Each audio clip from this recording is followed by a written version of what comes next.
The guard's hand was already reaching for Sera's hood when she ducked left and pressed herself between two market stalls. Her heart beat once, hard, like a fist hitting a door from the inside. She did not run. Running was how they caught you. She stood still behind a stack of copper pots and watched the guard's boots pass 6 inches from her feet, and she counted to 5 under her breath, and she kept her wrist cord against her chest where the rejection mark sat beneath its wrapping of plain cloth. 3 years. 3 years since the Alpha King had looked at her in front of his entire court, lifted her chin with 2 fingers, studied her the way a man studies a contract he has decided not to sign, and spoken the words that removed her name from the kingdom's records, from its clan list, from every official document that had ever held it. 3 years since she had walked out of the palace gates with nothing but the clothes on her back and the cold weight of his decision pressed into her skin, and the city had watched, and no one had moved. She had spent those 3 years getting very good at not being found. The market at the capital's south border was called the Fold because of the way its streets bent and doubled back on themselves, 100 narrow lanes packed with sellers of everything from grain to glass beads to information, depending on who was asking and what they were willing to pay. Sera had walked the Fold for 18 months now. She knew which stalls backed onto which alleys. She knew which sellers watched and which ones looked away on purpose. She knew the guard rotation by hour and by name, who was thorough and who was lazy and who would wander toward a loud argument near the river gate when one started. The Fold was loud enough to disappear in. It smelled of roasting meat and fish oil and the cold river running behind the eastern wall, and underneath all of it was the older smell of wet stone and city, which Sera had grown up breathing and which meant, to some part of her that did not deal in words, that she was somewhere she understood. She had come here today for one reason. There was a woman named Clara who kept a trade store near the east gate, and Clara had a message for Sera, and that message was why Sera had crossed 3 districts before dawn and still had mud on her boots at noon. It was important enough that she had risked the capital when she had been careful for 3 years to avoid it. She had mapped 4 routes from the south gate to the east gate before dawn and memorized all of them, chosen this one because the second street guard changed rotation at noon and left a gap of 4 minutes near the app sellers, and she had timed her entry to that gap to the minute. She wore plain clothes with no clan mark and no status chain. She had wrapped the rejection mark on her inner wrist in a length of cloth the way a worker wraps a cut, functional, unremarkable, nothing that invited a second look. She moved at the pace of the crowd and not faster, because faster was how you made people notice you were moving faster than the crowd, and being noticed was the thing she could not afford. 30 feet to Clara's store. The trade seller was there, seated, her hands working something red. 20 feet. Then the crowd shifted. It happened the way disasters happen in crowded places, without warning and then all at once. A shout from somewhere behind her, sharp and carrying. Then another. The herd instinct that lives in every market crowd cracked open and people surged left and Sera was pushed sideways 3 steps faster than she intended, and she turned to correct her footing and walked directly into the chest of a man who was moving the opposite direction and did not stop when she hit him. The impact was solid. He was like walking into a wall. He did not stumble. She bounced back a step and her hood slipped and her hand shot out for balance and caught his forearm, and she looked up. He was tall in the way that crowds unconsciously pat around a person.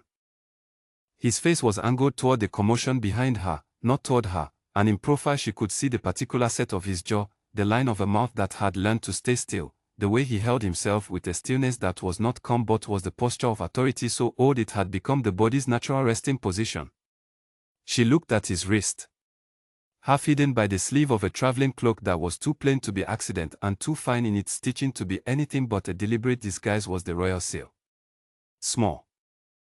Pressed into a ring worn on the wrong hand, like a man who had removed the former ring and was still carrying the habit of it somewhere he thought no one would notice. Her mind went very quiet.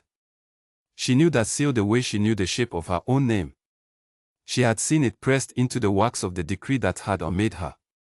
She had seen it worn on the hand that had lifted her chin 3 years ago and decided she was not enough for the throne beside it. The Alpha King was in the fold. Without a guard column. In a plain cloak. In the middle of a crowd where the shouting behind her was growing louder, and she could hear now, under the market noise, the specific heavy tread of palace soldiers moving through a crowd with purpose, the sound of men conducting a search rather than a patrol, moving in the overlapping grid pattern the palace used when the situation was urgent. He had not come here on his own terms. Something had gone wrong. And if the palace soldiers found their king in a border market dressed like a laborer, the South District locked down for days.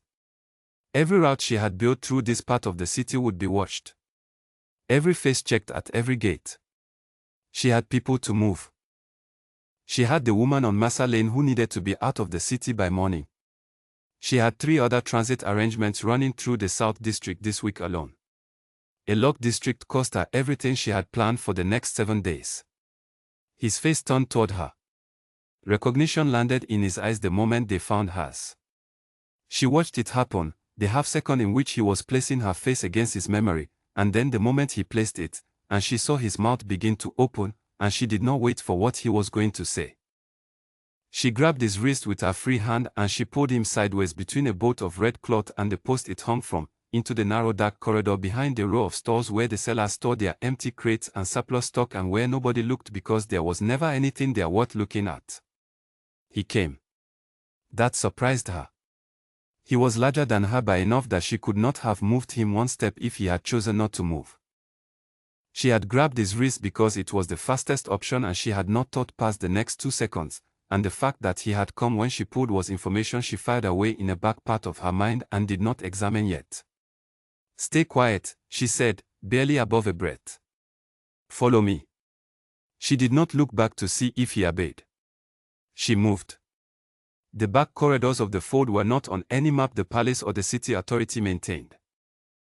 Sera had spent 2 months learning them the hard way, on foot, in the early hours before the sellers arrived, counting steps and turning corners in the dark and noting which routes ended in walls and which ones opened into the lanes behind the maintenance district. She moved fast and low and kept to the left wall where the boards overhead cast their shadow at the angle that hid everything below shoulder height. She heard his footsteps behind her. Not stumbling. Not uncertain. He was matching her pace without hesitation, which told her something about the kind of body this was, trained rather than merely fit, accustomed to moving in unfamiliar environments and not wasting time on adjustment. She moved faster. He matched it. At the junction where the corridor split into 3, she stopped and held up one finger without turning around. She listened. Boots on stone above them, measured and deliberate, 4 sets at minimum, moving the grid the way palace soldiers moved it, methodical and overlapping so that the gaps between searchers shrank instead of grew. She counted the footsteps until they passed the junction. Then she counted 8 more seconds, because 8 seconds was the interval between the main search group and the trailing listener that followed behind them, and the trailing listener was always the one that caught people who stopped counting too early. 8 seconds. She moved again. She brought them through a covered laundry passage that ran along the market's east edge and connected through the backs of several buildings to the residential lane beyond. The passage smelled powerfully of lye soap and most people avoided it for that reason alone, which was exactly the reason she had added it to her map during her 2nd month of learning the fold. At the far end was a door that looked sealed and was not. She pushed it open. They stepped out into the alley behind Massa Lane. Quiet. Gray sky. The smell of the river 2 blocks east. No footsteps behind them. Nothing chasing them. She put her back against the wall and breathed.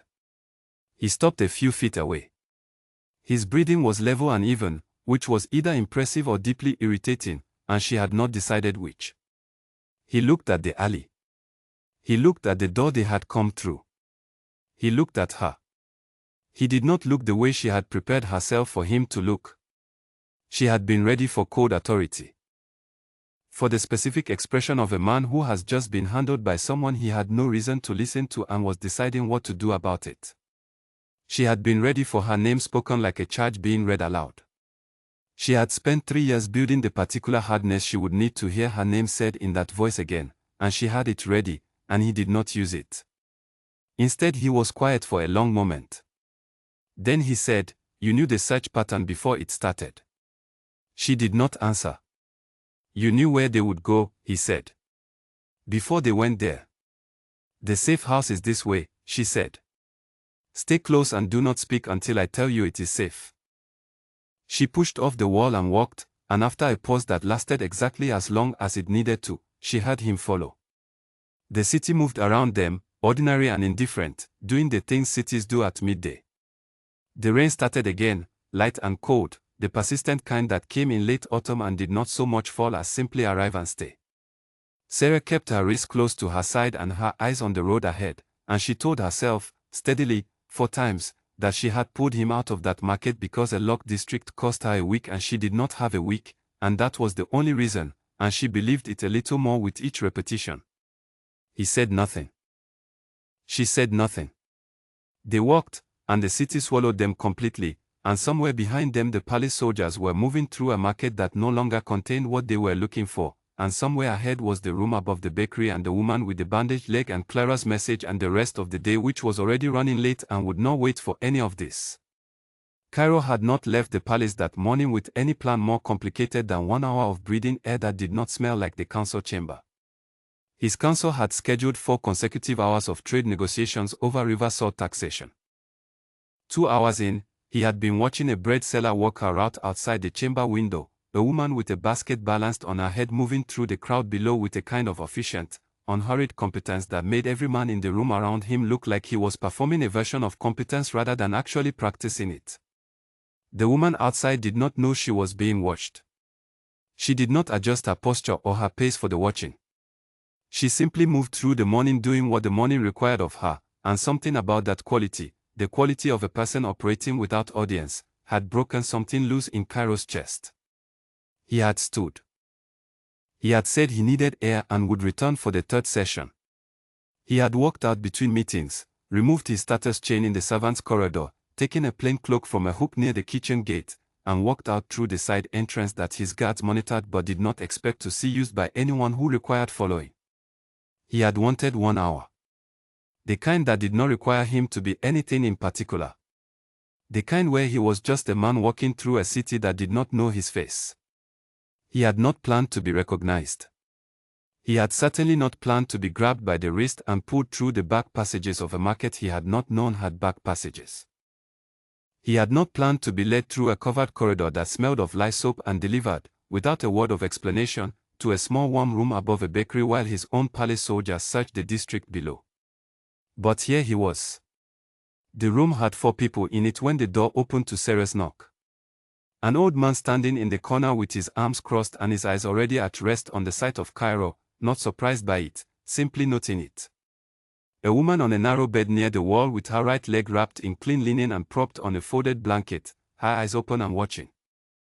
A child of about 7 sitting on the floor near the woman's feet, drawing something in the dust with a stick, not looking up when they entered. And then Sera, who had moved past Cairo the moment the door opened and crossed the room to the woman on the bed and crouched beside her with the ease of someone who had done this before and did not need to think about how. The old man's name was Owen. Cairo learned this in the first few minutes from the brief way Owen offered it, the economy of a man who had decided that names were approximately all Cairo was going to get from him without first providing something worth trading. Clara, Owen said, looking past Cairo to Sera. Tomorrow, Sera said. She was unwrapping and rewrapping the woman's bandage, checking the edges of the wound carefully. There was a delay. Owen's gaze returned to Cairo. It settled there and stayed, not hostile, not warm, just steady, the look of a man taking a measure and doing it slowly.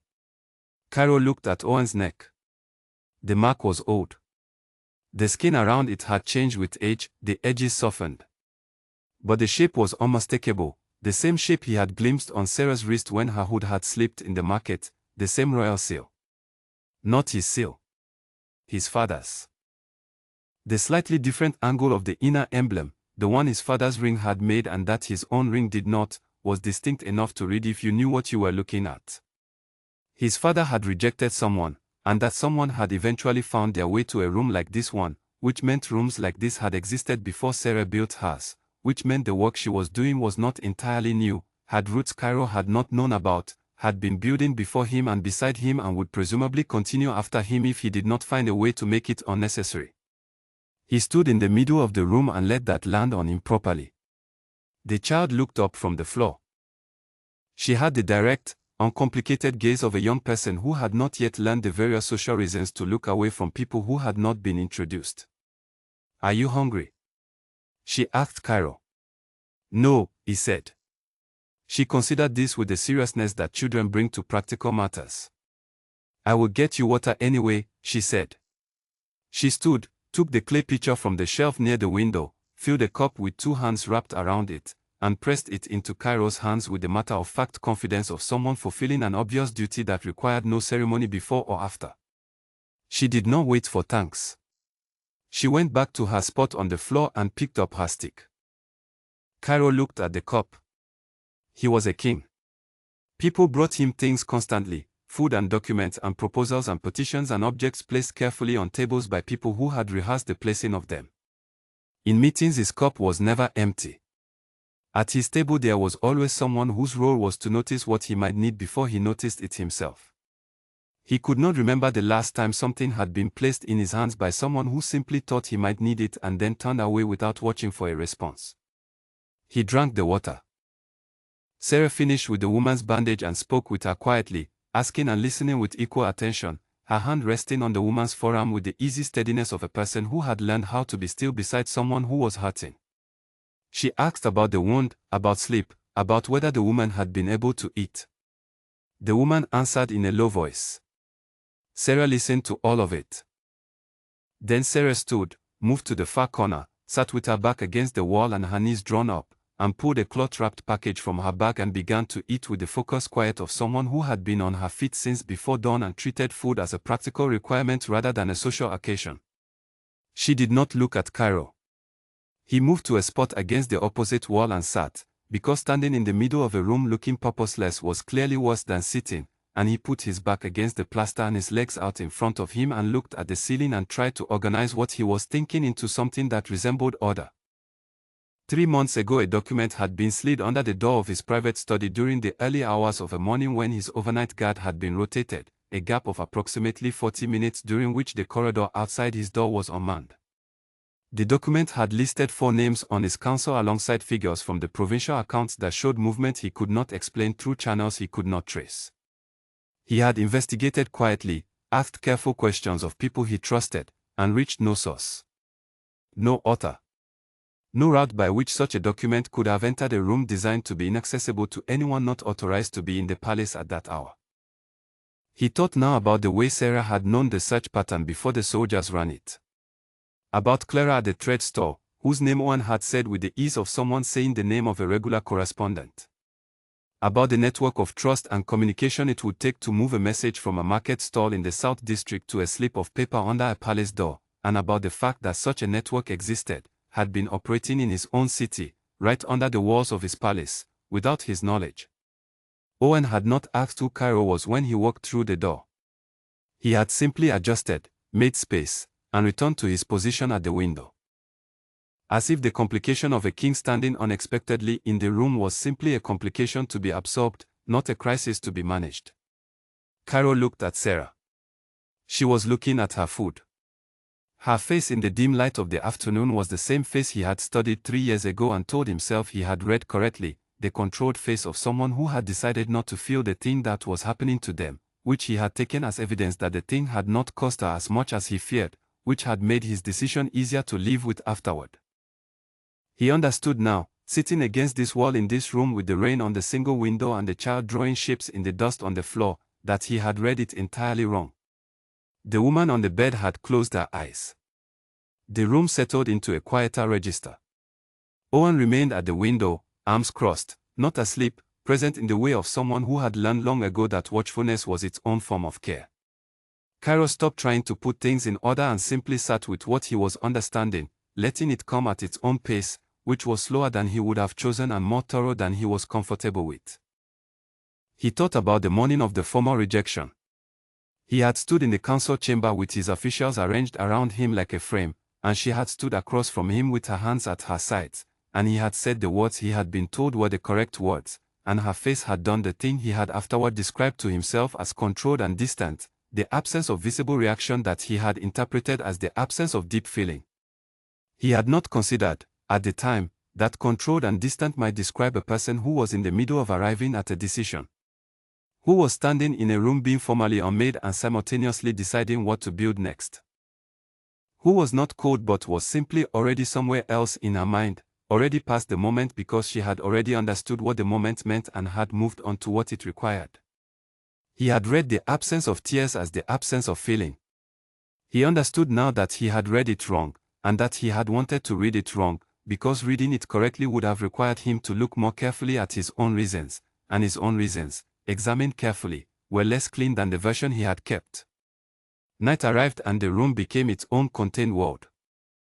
The sounds of the street below thinned out and the city shifted into its quieter register, the one it wore in the hours between the last market sellers and the first bread carts of morning. Owen maintained his position at the window.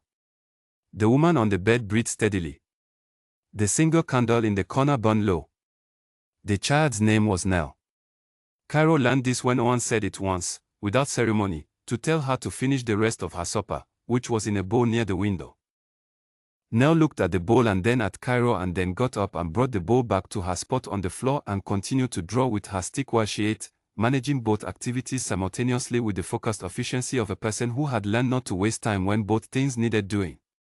Cairo watched her. He had not spent much time in the presence of children. The palace did not have many, and the few that passed through it came with their parents for formal occasions and were managed by attendants and presented briefly and then taken away. He had not previously understood that this was a fact about his life that said something worth noting, and he noted it now, and added it to the other things he was noting, which were accumulating.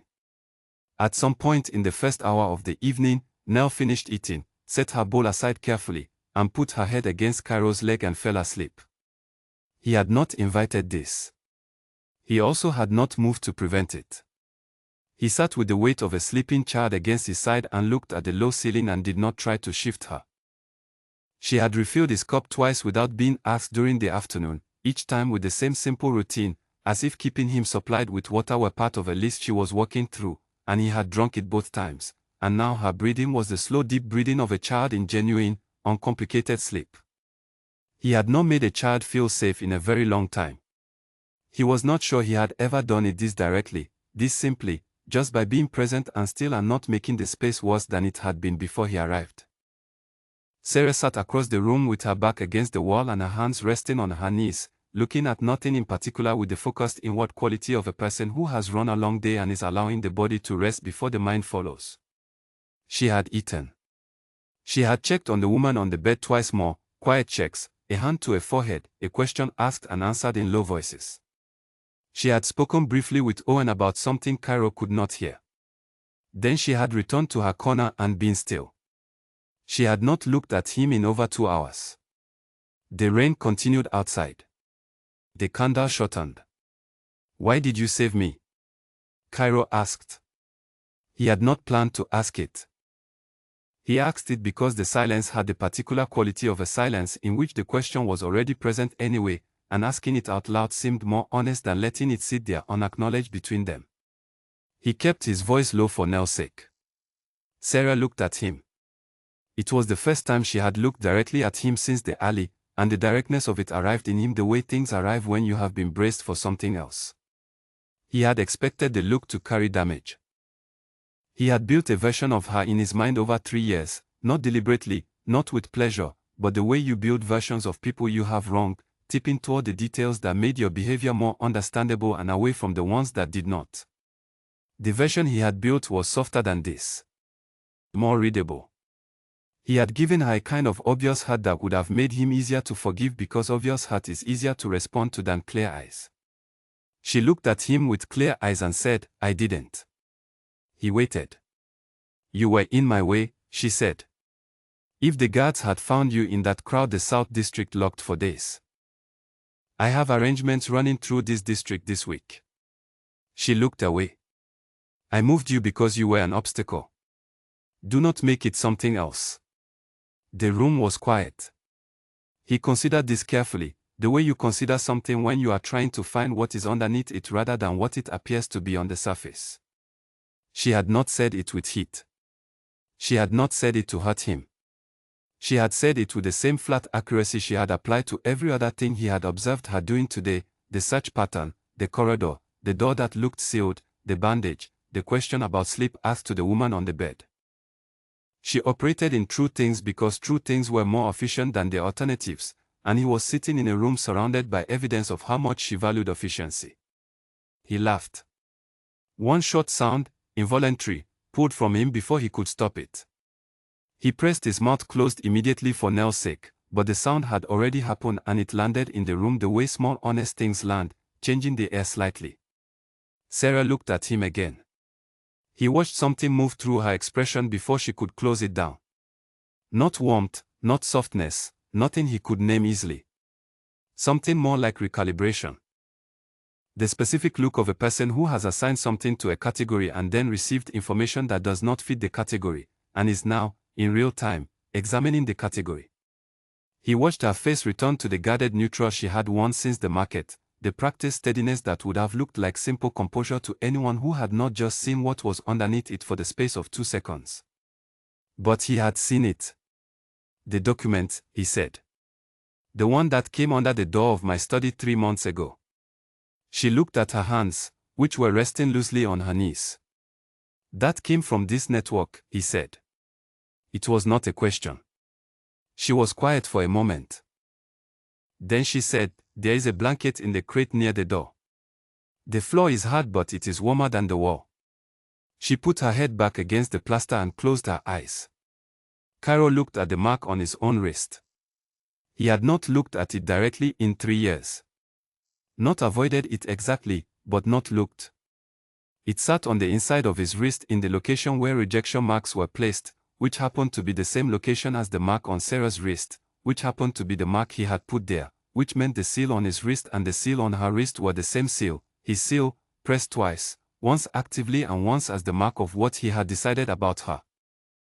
He had not thought about that geometry before. He thought about it now and had no useful place to put the thought, so he let it sit and looked at the ceiling instead. Nell shifted in her sleep, settling closer, making a small unconscious sound. Owen remained at the window. The rain remained on the roof. Outside, the city did everything cities do at this hour, quietly, continuously, without concern for the particular weight of any one room inside it. Cairo sat still and let himself not know the things he did not know yet, which was harder than it sounded in the abstract and easier than expected here, in the warmth of this particular room, with the bread smell from the bakery below and the sound of Nell's breathing and the steady presence of Owen at his post. He thought about his father.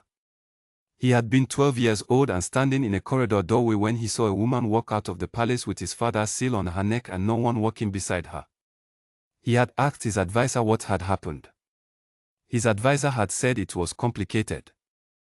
Cairo had accepted this because he was 12 and advisors said things were complicated when they meant it was not for you to look at clearly. He was 31 now and he understood that it had not been complicated.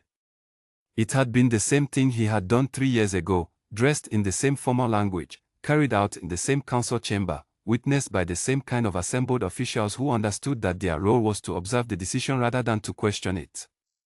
His father had done it once. His grandfather had done it. The rejection mark on Owen's neck was evidence of how far back the doing of it went.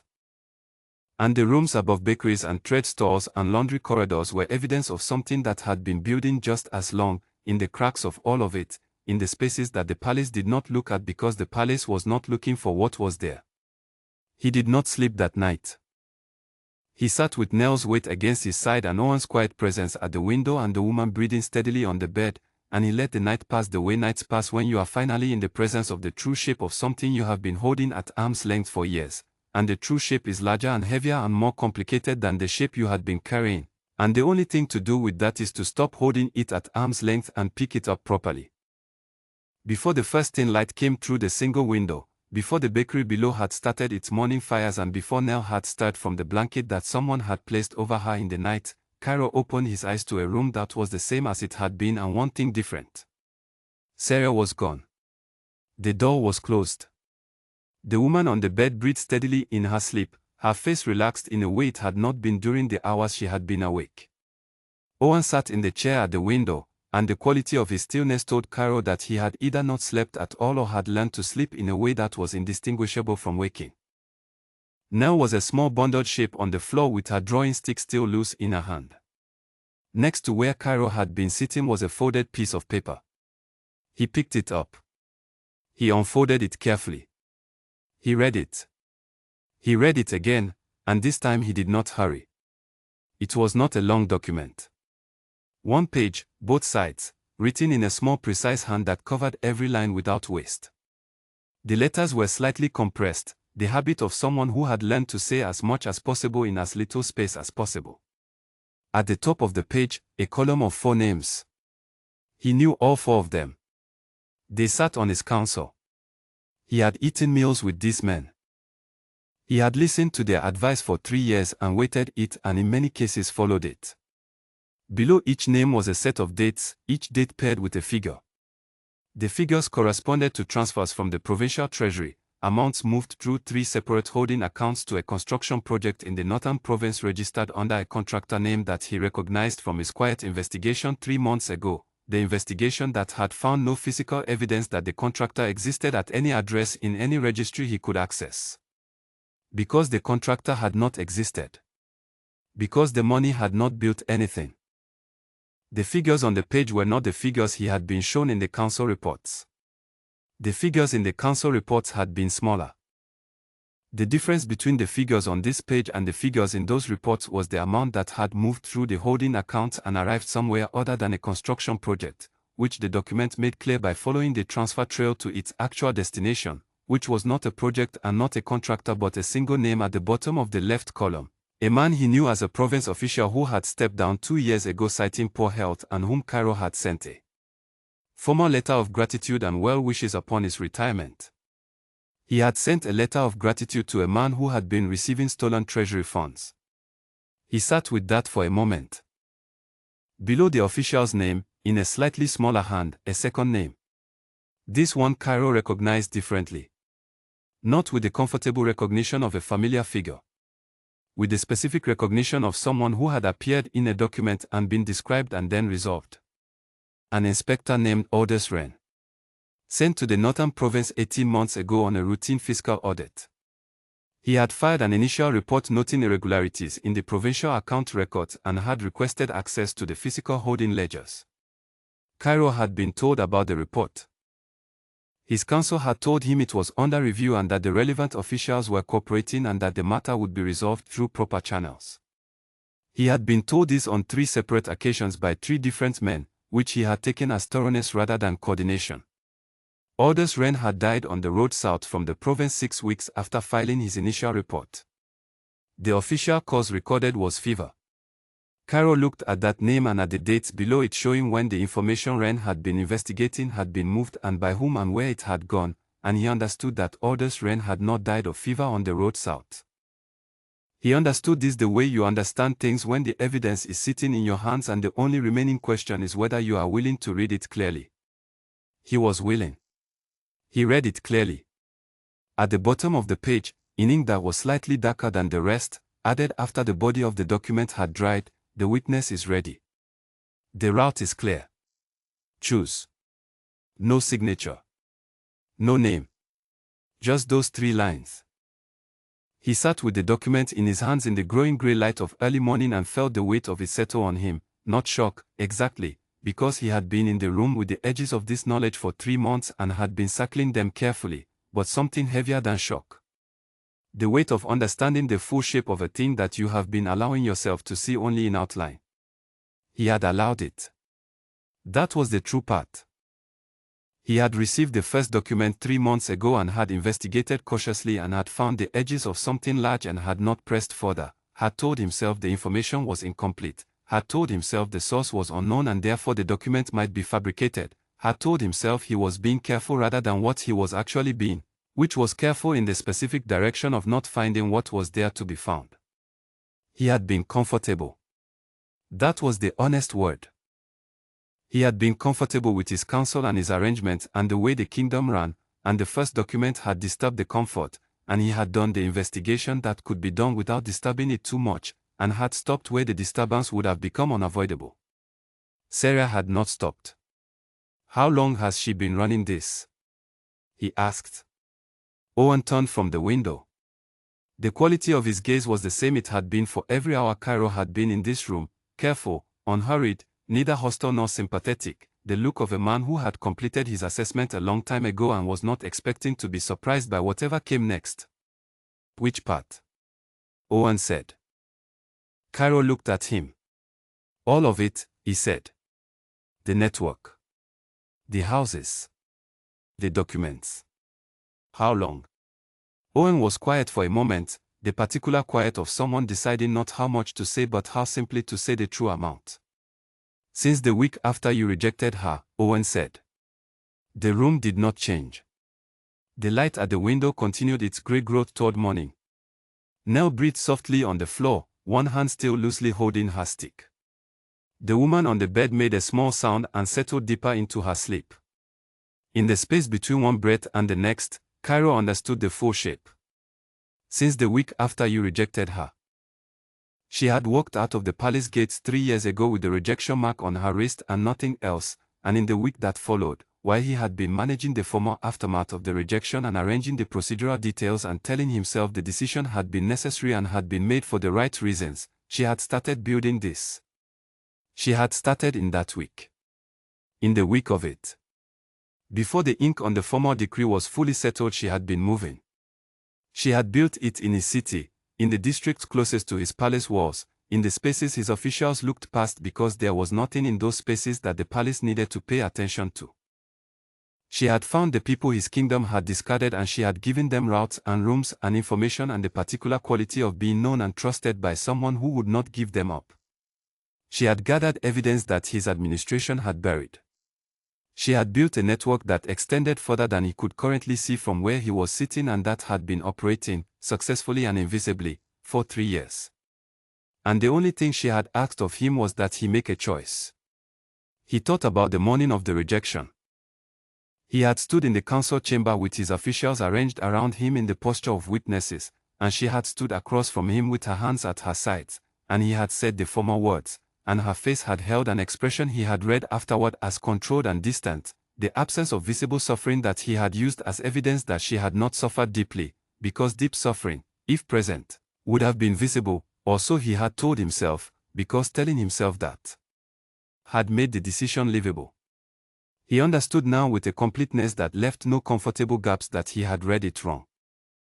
Her face had been holding the expression of a person who was simultaneously in the middle of the worst moment they had yet been through and already thinking about what came after it. Not because she did not feel it.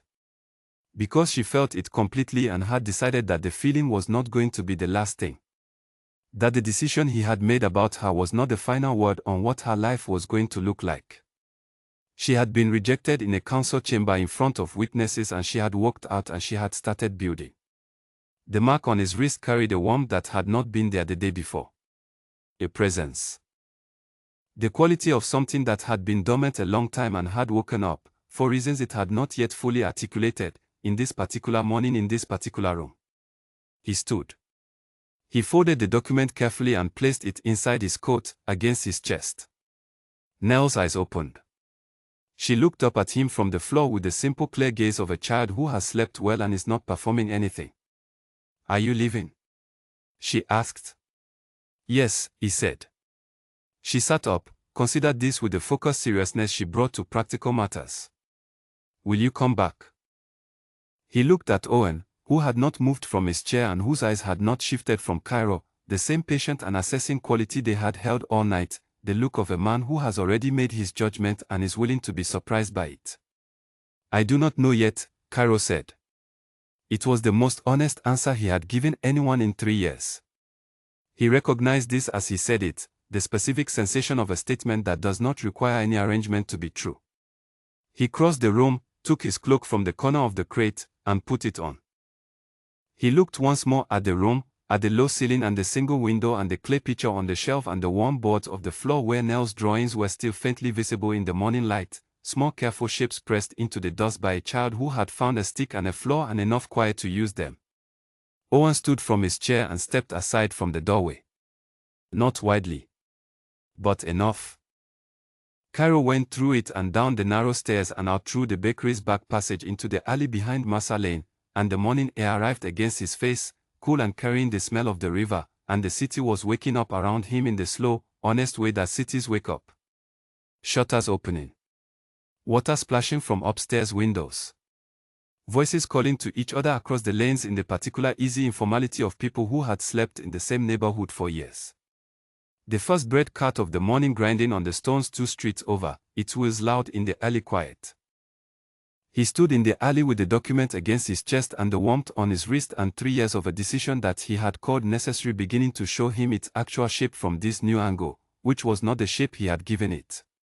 He started walking and the city received him the way cities receive single people moving through them in the early morning, without comment, without witness, with the complete indifference of a place that has been here longer than any one person in it and expects to be here long after.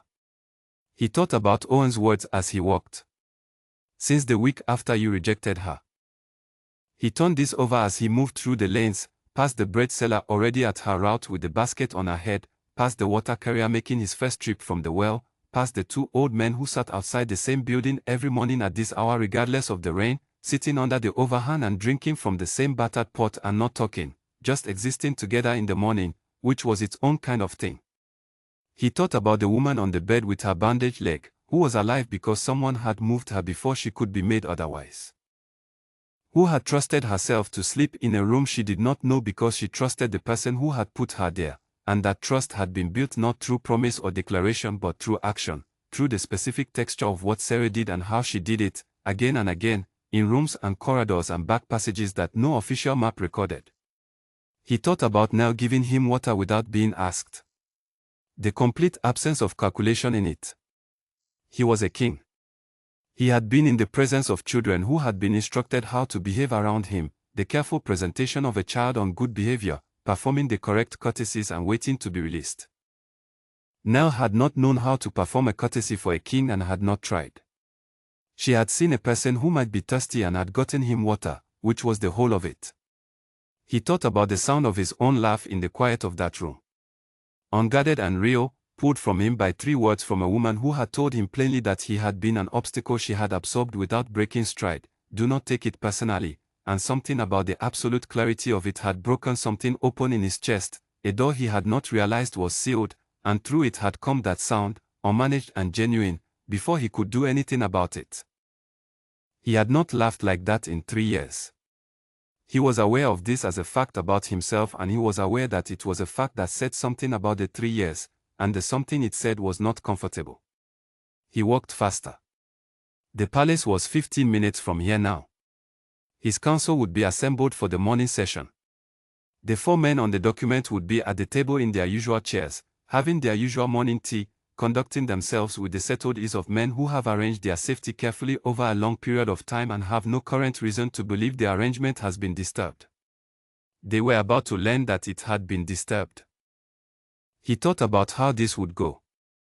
He had thought about it, to some degree, since the first document, 3 months ago, the cautious and incomplete thinking of a man who had not yet decided to push far enough to find out what he was actually dealing with. Now he was deciding, and the thinking could be complete. He would present the document to the full council. He would not do it privately, with the 4 men alone, because privacy in this situation would give them the opportunity to align their responses before witnesses were present, and aligned responses were harder to work through than unprepared ones. He would lay it on the table in front of everyone. He would name the inspector.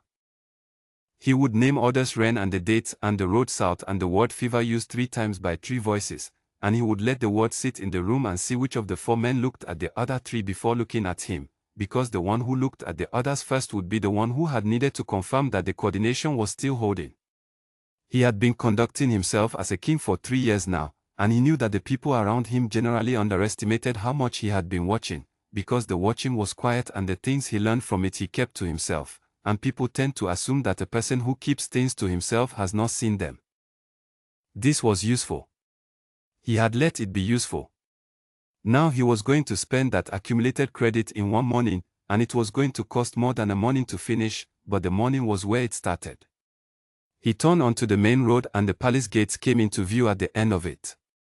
The morning light had settled fully now, the grey of early dawn replaced by the pale gold of a wet autumn morning, the light that came through cloud cover and spread flat and even across everything it touched, the walls of the palace and the road and the people on it and the carts and the sellers and all of it equally lit, equally present.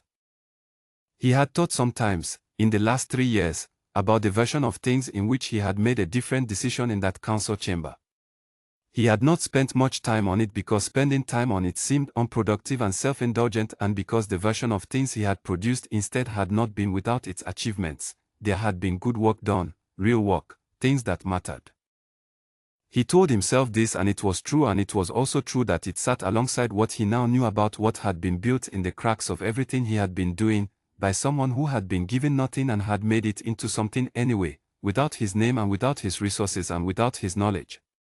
He was not sure what he was going to do about that. Not today. Today had a specific task and it required all of what he had. But he was going to have to think about it.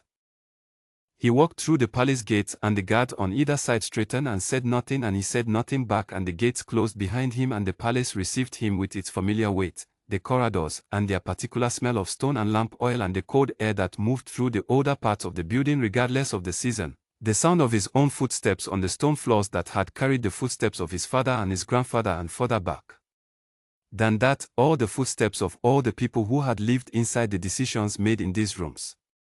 He walked through it.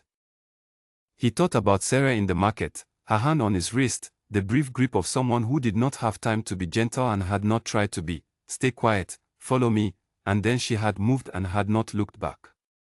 He had followed. It occurred to him, walking toward the council chamber with the document against his chest, that following had been the first genuinely correct thing he had done in this situation, possibly the first genuinely correct thing he had done in some time, and that what it had required of him was very simple. It had required him to recognize that someone who knew more than he did about a particular terrain had just given him clear and accurate instructions, and to do what she said, without negotiating or explaining or asking for reasons first. He had done it. And she had been right. The council chamber door was at the end of the east corridor. He could hear voices behind it, the low careful voices of men in the process of choosing the words for a conversation they expected to be in control of. He stopped outside the door. He thought about the line at the bottom of the document, the one in darker ink, added after the rest. The witness is ready. The route is clear. Choose. She had not asked him to choose a particular thing. She had not written a suggested course of action or a recommended next step or an appeal to his conscience or his self-interest or the memory of anything. She had gathered the evidence and mapped the route and confirmed the witness was in place and handed him the document and written one word. Choose. And then she had walked out before he woke up, which was not dramatic but was entirely consistent with everything else he had observed her doing, the quality of a person who does what needs to be done and does not wait around to see if it is being appreciated. He put his hand on the door. He thought about Nell's drawings on the dusty floor of the room above the bakery, pressed there carefully by a small hand with a stick, shapes that no one had asked her to make, that served no practical purpose, that she had made anyway because she had the time and the materials and something in her that needed to make them. He thought about Owen at the window all night, keeping watch over a room that included a king who had walked in uninvited, asking nothing in exchange for the watching, offering it simply as the thing the moment required. He thought about a woman who had been handed the worst thing a person could be handed in a public room full of witnesses, and who had walked out of that room and started building. He pushed the door open. 4 men looked up from the table. He crossed to the head of it. He reached inside his coat. He placed the document in the center of the polished wood, in the cleared space where documents were placed when they were meant to be seen by everyone at once. He sat down. He looked at the 4 names at the top of the page, and then he looked at the 4 men who bore those names, and he let the silence last exactly long enough for each of them to understand what they were looking at. Then he began. He did not raise his voice. He did not need to. He said what the document said, clearly and without gaps, following the trail of figures and dates and names from the holding accounts to the construction project that had not been built to the official who had received the money to Aldous Wren's initial report to Aldous Wren's death on the road south to the word fever said 3 times by 3 voices in this room and in rooms adjacent to it. He named the witness. He described the route. He said that the witness was ready to give their account before a formal record. He placed his hand flat on the document. One of the 4 men looked at the other 3 before looking at Cairo. He noted which one. The morning light came through the chamber window in its pale even gold and lit the table and the document and the faces of the 4 men and the face of the king looking at them, and the room was quiet except for the sound of the city outside continuing its ordinary work, the bread carts and the water carriers and the sellers opening their stalls, the city that had been here before all of them and would be here after. Outside, in the South District, on routes he had not mapped and in rooms he had not found, Sera was moving someone from where they were to somewhere safer. She did not know what was happening in this room. She had not waited to find out. She had left him the document and the choice and had stepped back and let him be the one who had to make it, because the decision was his to make and she had understood that and had not tried to make it for him. He had made it. He kept talking. The 4 men across from him did not speak. The morning light held and the city walked outside and the document sat in the center of the table where he had placed it, in the place where everything that came next was going to have to begin. He thought, for a single moment, of the alley and the red cloth and the hand on his wrist and the voice barely above breath saying, "Stay quiet and follow me." He had been shocked. Not by the corruption, though the corruption was real and was going to take time to address properly. Not by the network she had built, though the network had extended further into his own city than anything he had known to look for. Not by the evidence in the document, though the evidence was clear and the witness was ready and the route was mapped and none of it had been his doing. He had been shocked by the specific sensation of being in a room where no one was performing anything. By a child who had given him water because he might need it and had not waited to see if he was worth giving it to. By an old man who had kept watch all night over a room that included a king he had every reason to distrust and had done it without being asked and without commentary. By a woman on a narrow bed who had slept in a strange room because the person who had put her there had earned that trust through 3 years of action that no one outside that trust had known about. And by the woman who had built all of it. Who had been given nothing and had decided that nothing was enough to start with. Who had told him, plainly, "Do not take it personally, you were in my way," and in saying it had given him the first entirely unmanaged true thing anyone had said directly to him in 3 years. He was going to have to do something about that. Not today. Today had this room and these 4 men and the document and the beginning of the work that the document required. But not never. He looked at the 4 men across from him and continued, and the morning held steady, and the city walked on outside, and somewhere in the South District a woman with a rejection mark on her wrist was doing what she had been doing for 3 years, without looking back, without waiting for anything from anyone. One step and then the next and then the one after that. He intended to be worth the trouble she had taken. He intended to find out if that was still possible. He kept talking.